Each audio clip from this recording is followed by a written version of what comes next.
En primer lugar, saludarles. Soy la doctora Encarnación González y el tema que voy a tratar es el de las migraciones no controladas, un reto, el derecho de asilo. Estamos ante un tema trágico desde el punto de vista humano, pero terriblemente complicado y preocupante desde el punto de vista geopolítico. Debemos precisar que en las migraciones se producen flujos mixtos, unas personas que migran por mejorar su condición económica o por conveniencia personal y no dejan de estar bajo la protección de su país, y otros que, por ejemplo, huyen de la guerra y temen por su vida y dejan de tener la protección de su Estado. Por tanto, distinguir entre inmigración irregular en el primer caso y solicitantes de asilo en el segundo es importante, pero en su trayecto pueden y suelen ir unidos. En el tiempo de que dispongo, he distribuido la materia de la siguiente forma. Factores de crisis internacionales, un poco de historia, definiciones, algo de legislación, el drama humanitario, migraciones, campos de refugiados y, por último, unas conclusiones. Factores de crisis internacionales. Los flujos migratorios irregulares y no controlados son causa y consecuencia de crisis y conflictos internacionales. Por ello, se recogen en la Estrategia de Seguridad Nacional, junto al terrorismo, crimen organizado y otros que ven en pantalla, como una de las amenazas para la estabilidad y seguridad de España.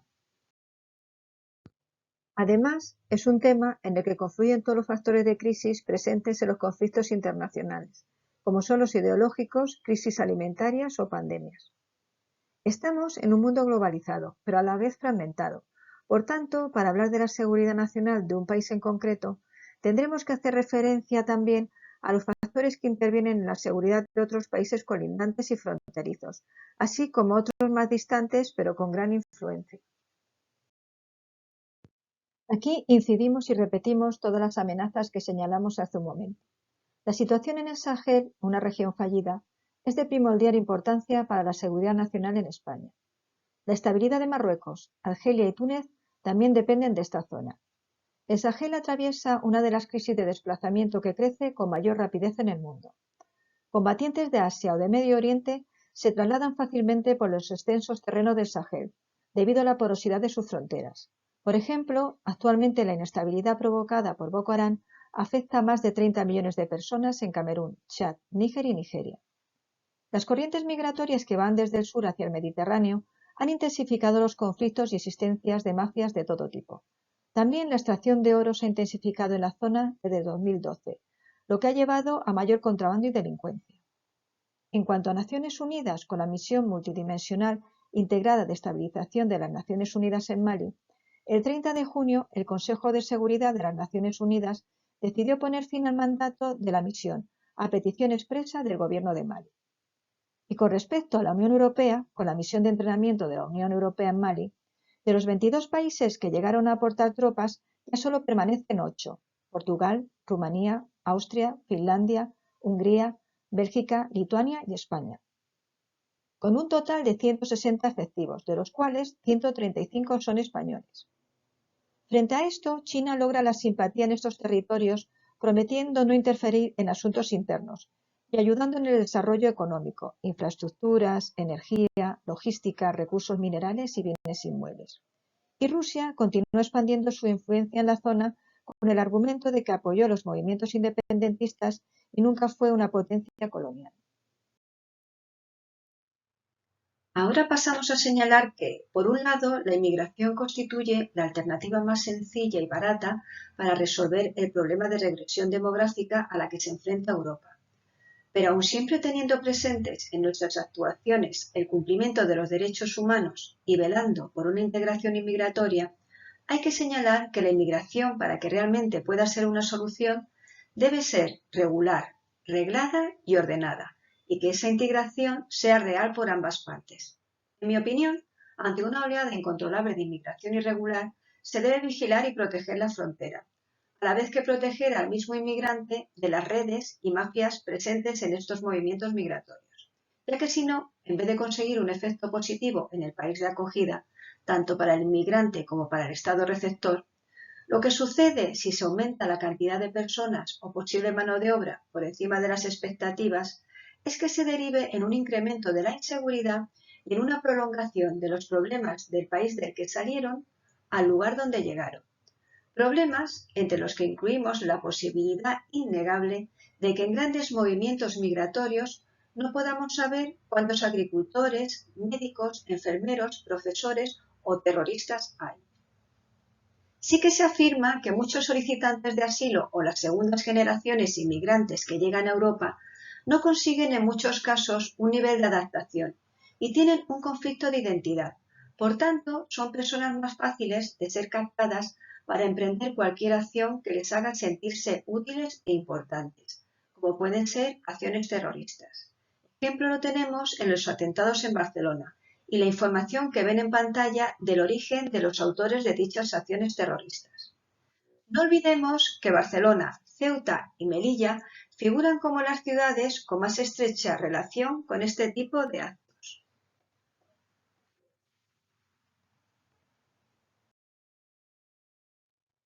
En relación a los cambios sociales originados por los movimientos migratorios a los que nos estamos refiriendo, algo que nos sirve de ejemplo claro es la variación en los nombres más comunes.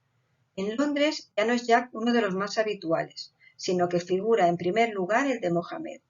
En Bruselas y en Berlín este nombre también está entre los primeros puestos.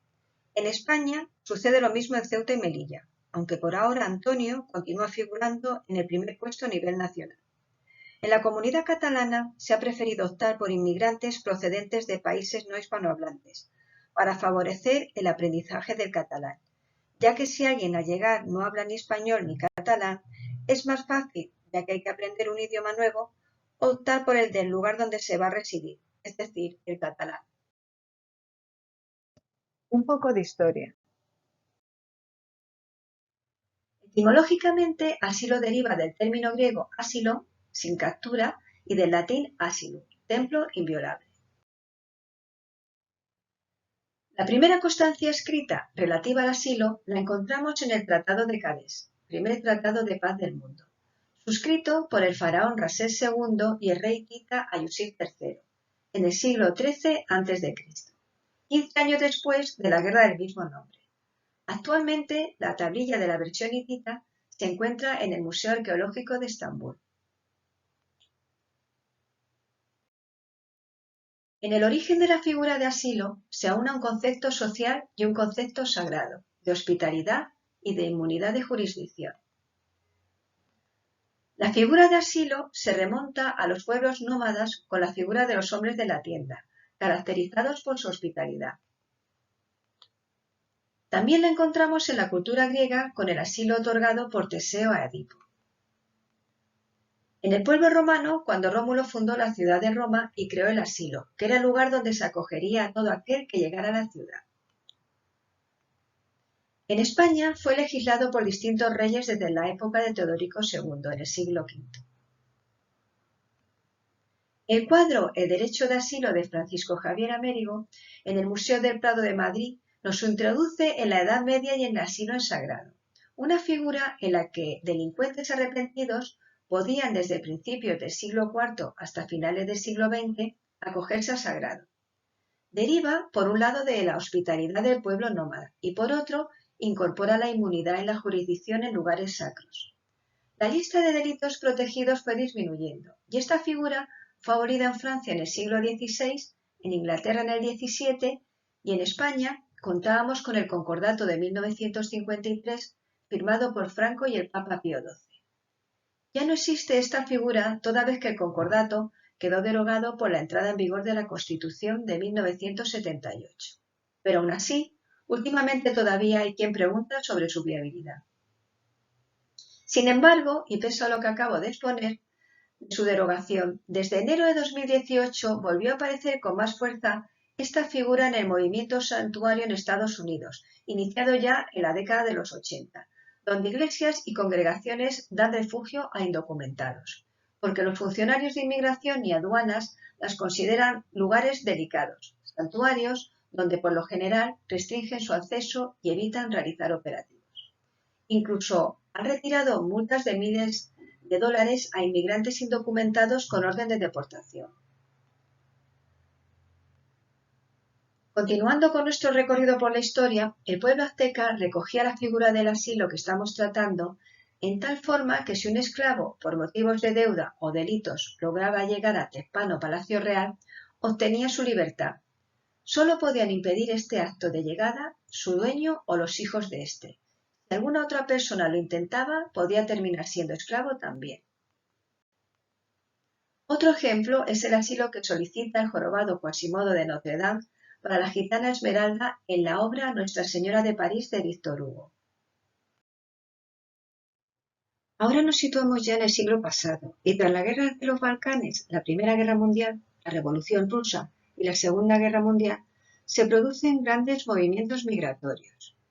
Es cuando la ONU recoge en la Declaración Universal de Derechos Humanos, en su artículo 14, el derecho de asilo que expone que en caso de persecución, toda persona tiene derecho a buscar asilo y a disfrutar de él en cualquier país. La Convención de Ginebra de 1951 viene a reforzar este derecho en el artículo 33, con el derecho de no expulsión o no devolución, non-refoulement. Porque, ¿de qué serviría solo el derecho de asilo si luego nos podían devolver al lugar de origen? Este derecho está en relación con el principio general de repatriación voluntaria. Siempre que hablemos de refugiados, término que ahora precisaremos, tenemos que referirnos a ACNUR, el Alto Comisionado de las Naciones Unidas, creado en Resolución 428 de 14 de diciembre de 1950 por su Asamblea General, iniciando sus funciones el 1 de enero de 1951 para la protección de los refugiados y desplazados. Comenzó como algo temporal, algo que por desgracia no ha podido ser así. El mandato de ACNUR indica que los refugiados deben tener la posibilidad de optar libremente entre una de las siguientes posibilidades: integración local, reasentamiento en terceros países o retorno a su país de origen.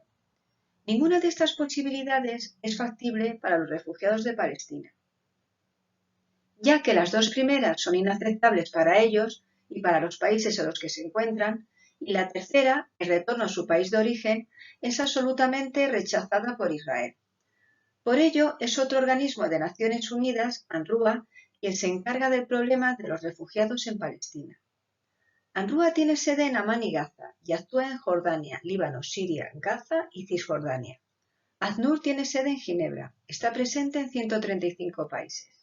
Ha recibido 2 premios Nobel, en 1954 y 1981, y un premio Príncipe de Asturias en 1991.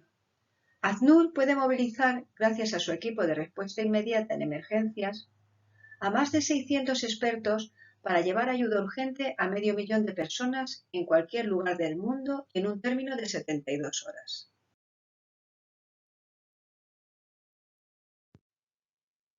A pesar de la labor que acabamos de exponer de la ONU, a finales de enero de 2024, varios empleados de UNRWA han sido despedidos acusados de estar implicados en la matanza de Hamás del 7 de octubre de 2023. Por este motivo, varios países han suspendido la financiación a esta agencia inicialmente: Reino Unido, Estados Unidos, Canadá, Australia, Italia, Países Bajos, Alemania, Finlandia, Austria, Francia, Suiza, Rumanía, Japón, Estonia, Lituania y Letonia. En esta cooperación de ayuda a los solicitantes de asilo tenemos que señalar sin duda a las ONGs y organizaciones intergubernamentales. Definiciones. Antes de entrar en la definición de algunos términos y para que resulte más clara la exposición, debo señalar que en relación a la situación de las personas que han tenido que salir huyendo de la guerra en Ucrania, el 3 de marzo de 2022, el Consejo de la Unión Europea acordó activar el artículo 5 de la Directiva 2001/55 para coordinar a los diferentes países de la Unión Europea en la concesión a los ciudadanos de Ucrania de un permiso de residencia y trabajo con alcance en principio nacional y con una duración inicial de 1 año, prorrogable hasta 3 años. Todo ello sin necesidad de que tengan que solicitar asilo político, ni tengan que aportar visado ni documentación. Estamos hablando de una protección temporal desde el 24 de febrero de 2022 por razones humanitarias.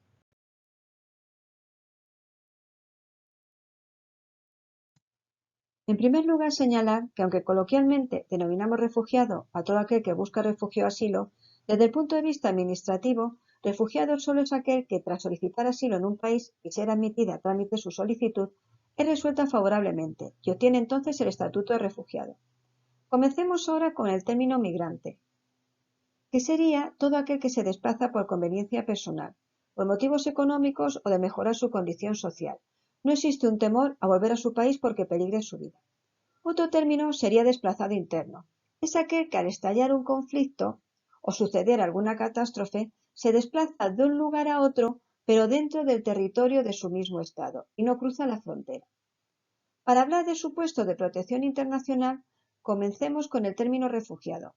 Ponemos el siguiente ejemplo: el supuesto en que estalla o surge un conflicto y la persona huye de su país y cruza la frontera. Es un civil, no militar, o si lo fue, tendría que haber abandonado las armas. Busca refugio por un temor fundamentado de persecución por su vida, razones políticas, religiosas, étnicas, y no puede reclamar la protección de su país para volver.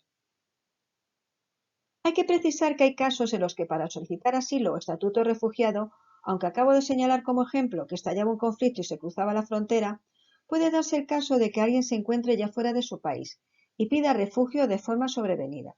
Aquí es cuando hablamos de refugiado o solicitante de asilo surplus. Otro caso que señalar sería el reconocimiento por ACNUR de esta condición de refugiado aplicado a las víctimas de las maras. A pesar de que no estamos hablando de huir porque tememos a nuestro propio Estado o a sus instituciones, nuestro Estado ya no nos protege de forma directa y es considerado o estamos ante un conflicto interno. Los Estados han aceptado a través de diversas fuentes de derecho internacional que existen limitaciones al asilo, conforme a las cuales dicha protección no puede ser concedida a personas respecto de las que hay serios indicios para considerar que han cometido crímenes internacionales, tales como crímenes de lesa humanidad, crímenes de guerra y crímenes contra la paz. La protección subsidiaria sería otro supuesto de protección internacional y se daría en los casos en los que no se reúnen los requisitos para obtener el estatuto de refugiado, a pesar de ser un civil que cruza la frontera y teme por su vida. Hay una gran diferencia entre obtener la protección subsidiaria y el estatuto de refugiado. Este último tiene un reconocimiento internacional y además, una vez que se consigue, por ejemplo en el caso de España, se necesita menos tiempo para obtener la nacionalidad. Se reduce de 10 a 5 años.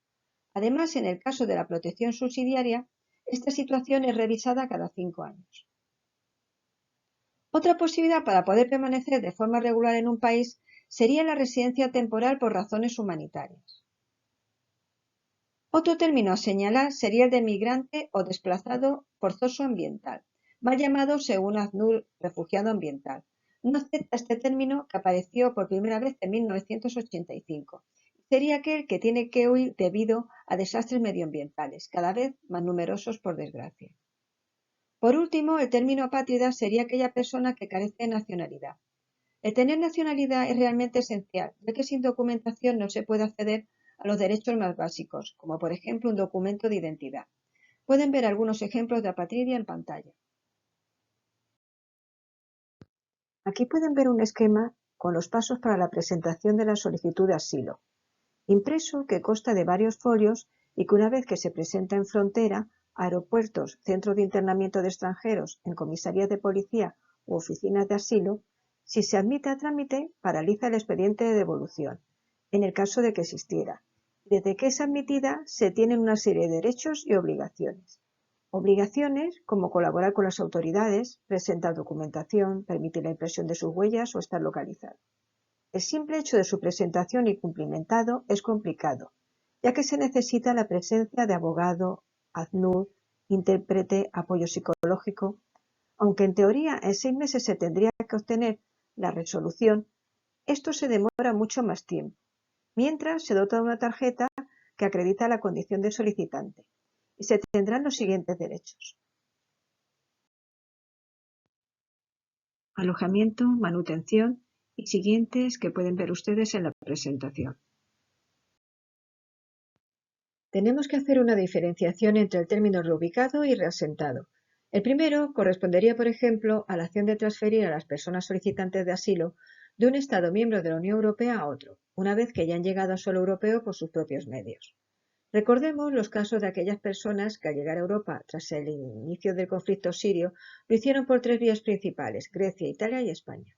Como también señalaremos más tarde, el Reglamento de Dublín establece que el primer Estado por el que se entra en la Unión Europea va a ser el encargado de gestionar la solicitud de asilo, y entonces habrían sido esos tres países los que habrían gestionado la mayoría de las solicitudes.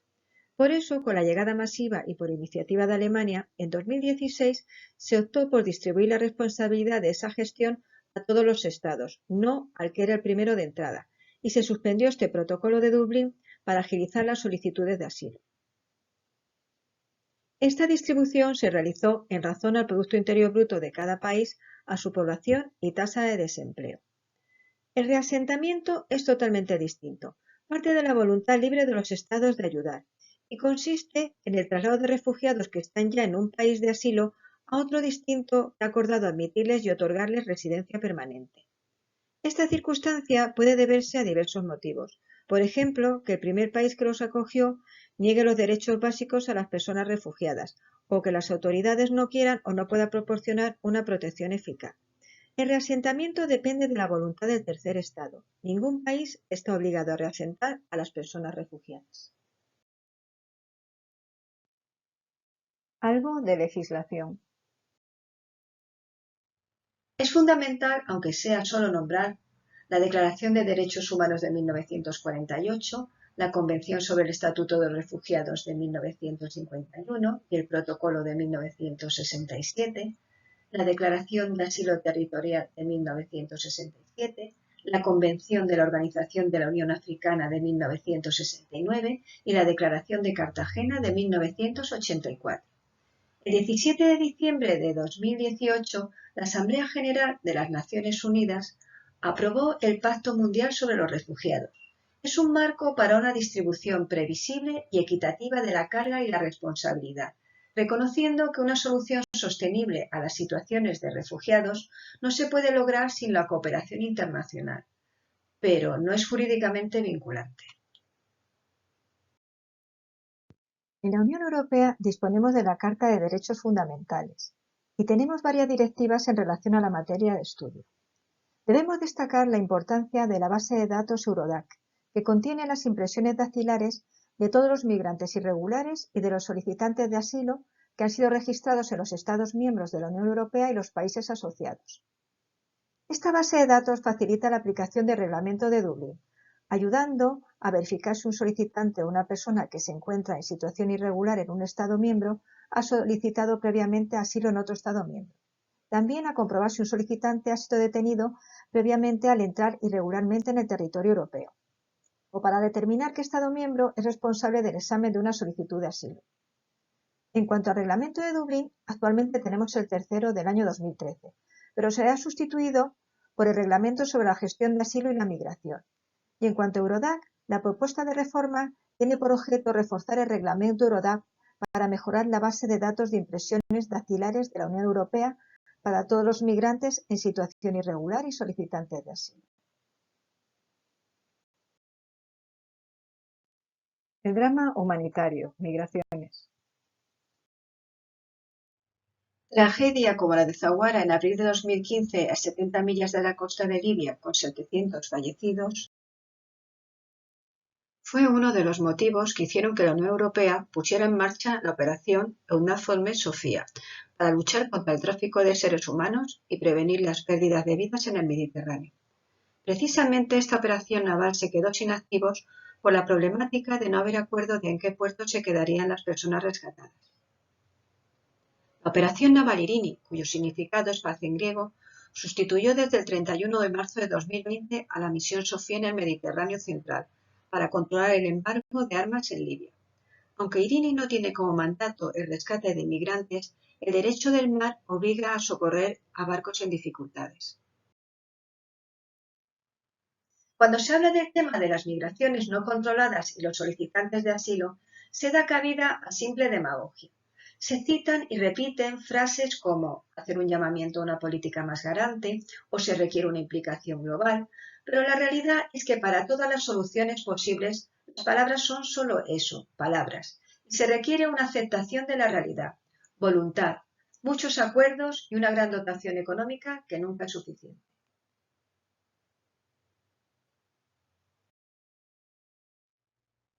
El mapa que ven en pantalla corresponde a Brasil y lo he escogido porque nos da una idea con su población de las personas en el mismo número, más de 200 millones, que constituyen el llamado continente móvil y que buscan un lugar donde poder establecerse y mejorar su situación. Esta situación es real y estructural, no coyuntural. Más de 100 millones de personas en el mundo es un refugiado, desplazado o solicitante de asilo. En estos números no incluimos a las personas que migran, por ejemplo, para mejorar su situación económica. Un equipo liderado por investigadores del Instituto de Física Interdisciplinar Sistemas Complejos de Baleares ha ideado un nuevo método para detectar las corrientes de refugiados a nivel mundial. El trabajo, basado en datos geolocalizados de la red social Twitter y llevado a cabo en colaboración con UNICEF, ha permitido a los investigadores entender por dónde pasan y en qué zonas se concentran los refugiados cuando abandonan sus países de origen. Los resultados, publicados en la revista Plus One, permiten que las autoridades y ONG mejoren la gestión de las ayudas a los refugiados. Hay que señalar también las migraciones controladas e incitadas por países. Tanto el acuerdo con Turquía, el 18 de marzo de 2016, como el posterior con Libia, en la cumbre de Malta del 3 de febrero de 2017, redujeron las entradas en Europa desde estos países. Marruecos también actúa como país regulador en la llegada de migrantes a España. En marzo de 2017, el ministro de Interior turco ya nos advertía de su poder en estos movimientos migratorios. En 2019 y en febrero de 2020, el presidente Erdogan amenazaba con abrir el paso a más de 3,5 millones de refugiados. Y en la misma línea de preocupación por el tema que abordamos, estuvo la estrategia de desestabilizar a Polonia y otros países comunitarios fronterizos mediante el impulso de flujos migratorios orquestada por Bielorrusia, donde los migrantes eran trasladados en camiones por parte de las propias fuerzas de seguridad bielorrusas. El primer ministro de Polonia, Mateusz Morawiecki, afirmó en noviembre de 2021 que esta crisis migratoria era el mayor intento de desestabilizar Europa desde el final de la Guerra Fría, y señaló también que Alexander Lukashenko había lanzado una guerra híbrida contra la Unión Europea. La afirmación que acabamos de referir del primer ministro Morawiecki se ha agravado aún más con la situación actual en Ucrania. Según ACNUR, los ucranianos que han dejado sus hogares a consecuencia de la invasión rusa iniciada el 24 de febrero de 2022 superan los 18 millones, incluidos los más de 8 millones de refugiados en otros países de Europa. Del 11 al 13 de septiembre de 2023 llegaron a Lampedusa más de 10.000 personas. El lunes día 11, cerca de 2.800 migrantes en 70 naves. El martes 12, 5.112 en 110 barcos. Y el miércoles 13, 2.154 en 51 embarcaciones, creando una situación muy complicada de gestionar y sin visos de terminar. Y en relación con la anterior diapositiva, las Islas Canarias, y más en concreto la Isla del Hierro, se está convirtiendo, según el presidente del gobierno canario, en Lampedusa. En las 2 primeras semanas de 2024 han llegado a las costas del archipiélago un 838% más de migrantes que en 2023. Y ahora en otro tema y en relación a por qué no van los solicitantes de asilo a otros puertos como Túnez, encuentra su explicación en que este país no cuenta con el marco legal adecuado. Túnez es un Estado parte de la Convención de 1951 sobre el Estatuto de los Refugiados, pero al no contar con ley de asilo, se dejaría a los solicitantes en una situación precaria. A esto se suman los comentarios racistas y xenófobos en contra de estos grupos de su presidente Kais Saied y la condena de ello por parte de la ONU en marzo de 2023. Continuando con el control de los flujos migratorios, el presidente de Túnez, Kais Saied, consideró caridad los 127 millones de euros anunciados por Bruselas para frenar la salida de pateras frente a los 1.000 millones ofrecidos en julio. 2 meses más tarde, Túnez reactiva su colaboración con la Unión Europea. ¿Por qué tampoco se dirigen los solicitantes a Arabia Saudí y a otros países del Golfo Pérsico? En cuanto a esto, habría que señalar que no son firmantes de la Convención de 1951 y de su protocolo de 1967, aunque esto no es óbice ya que el Líbano tampoco es firmante y es un importante receptor de refugiados. Pero sí es determinante el temor de estos países a que una ola migratoria ponga en peligro su frágil estructura social y política, afianzada, entre otros, gracias al sistema de contrato kafala. Todo esto no impide señalar que Arabia Saudí se sitúe entre los primeros donantes financieros del mundo en ayuda a refugiados. Debemos señalar que en los movimientos migratorios se produce una desintegración social. Incluso se teme la fuga de cerebros que ya sucede y que las personas más preparadas no regresen a su lugar de origen y no puedan colaborar en la reconstrucción del mismo. El politólogo Said Naif da una personal solución con su teoría del codesarrollo, donde las personas migrantes se convierten en vector de desarrollo al invertir en su país de origen lo ganado en el país de acogida. Los principales países de origen de personas refugiadas o que necesitan protección internacional son Siria, Ucrania, Afganistán, Venezuela, Sudán del Sur, Myanmar, Somalia, República Democrática del Congo, Sudán y República Centroafricana. Según datos de ACNUR, más de 13 millones de sirios han abandonado sus hogares para ponerse a salvo. Esta cifra incluye a más de 6,5 millones de refugiados que han huido a países vecinos. La mayoría de personas, cuando surge el conflicto, suele quedarse en los países colindantes, a excepción de solicitantes de asilo que se dirigieron, por ejemplo, a Alemania. Y serían, entre otros, los siguientes países los que más refugiados han acogido en 2023: Turquía, Irán, Colombia, Alemania y Pakistán. De todas las desgracias surgen beneficios económicos para alguien, y en Turquía más de 800.000 personas trabajan ilegalmente. Para hacernos una idea de la cantidad de refugiados que reciben algunos países cercanos al conflicto, por ejemplo, en el caso de Siria, Líbano y Jordania acogían en un día más que España en un año. En cuanto a Venezuela, más de 7,5 millones de sus nacionales han abandonado su país, y de ellos aproximadamente 6,5 millones han sido acogidos en América Latina y el Caribe. Desde 1960, más de 9 millones de personas, a pesar del Acuerdo de Paz de 2016, han sido registradas como víctimas del conflicto armado en Colombia, situándose este país entre los que más desplazados internos tiene. La violencia armada continúa perpetuando el problema y afectando también a aquellas personas provenientes de otros países, especialmente de Venezuela, debido a la crisis más grave de desplazamientos forzosos vivida en América Latina. Cerca de 2,5 millones de venezolanos están viviendo actualmente en Colombia. En 2021, más de 130.000 personas solicitaron la condición de refugiado en México, constituyendo, según ACNUR, la tercera cantidad más elevada a nivel mundial. En 2023, los peticionarios de asilo subieron un 18,2%, hasta un récord de 140.982. Ante la tensión entre el gobierno estatal de Greg Abbott, en Texas, y el gobierno federal estadounidense de Biden, por la gestión de la crisis migratoria en la frontera con México, gobernadores de 25 estados republicanos anuncian su apoyo a Texas en una declaración conjunta. Campos de refugiados. En cuanto a los campos de refugiados, es importante señalar que para que un campo de refugiados sea considerado como tal, debe estar reconocido por los organismos de atención que operan en la zona y por los gobiernos de los países de acogida. Hay más de 400 en el mundo, distribuidos en unos 126 países.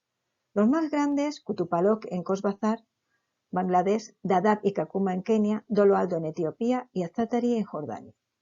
La dotación económica que se necesita por persona y año es de unos $10.000. Los campamentos de rohingyas en Bangladesh han sufrido numerosos incendios recientemente, y según el Ministerio de Defensa bangladesí, en un estudio de hace años, de los 222 incendios entre enero de 2021 y diciembre de 2022, al menos 60 fueron provocados. Incidir en que no se puede obligar a nadie a que abandone dichos asentamientos en contra de su voluntad para regresar a su país.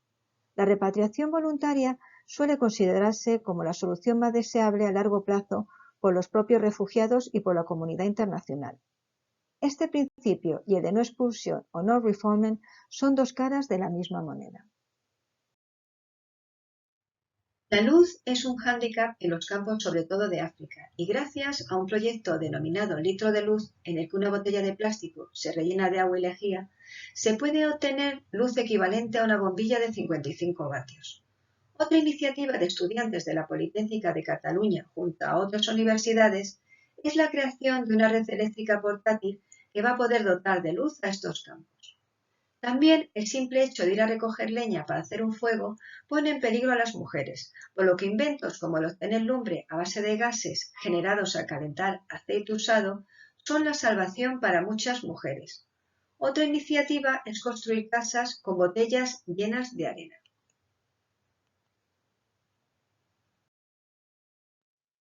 Gracias al sistema BIMS se obtienen las huellas dactilares y una imagen del iris de cada refugiado. Y estos datos, almacenados de manera segura, pueden consultarse desde cualquier lugar del mundo y sin necesidad de disponer de Internet. Hay gran diferencia de un campo de refugiado a otro. La vida en Nizip II, en Turquía, a 45 kilómetros en la frontera con Siria, no se parece en nada a otros campos de refugiados del mundo. La gente no vive en carpas, sino en containers, con antenas de televisión satélite. La comida se adquiere mediante la entrega de una tarjeta para comprar en el supermercado. Tienen mezquita, biblioteca, hospital, un centro cultural que brinda cursos y un salón de usos múltiples para casamientos o cumpleaños. En Azatari, en Jordania, hay 60 mezquitas. Se dispone de Corimek o containers, cuyo precio es aproximadamente unos 2.500 euros. Servirán en su día para regresar a su lugar de origen y servir de alojamiento. Hay una gran calle, aunque no todas están asfaltadas, donde hay numerosas tiendas, y a la que se le llama coloquialmente la Quinta Avenida. Hay hospitales y centros administrativos para censar a las personas que llegan al campo. El agua constituye otro gran problema, así como la luz. La cantidad de agua por persona y día sería en este campo de 40 litros, aunque para los nacionales de Jordania solo sería de 17. Este agravio comparativo se razona en que las personas que provienen de Siria tenían un nivel de vida superior.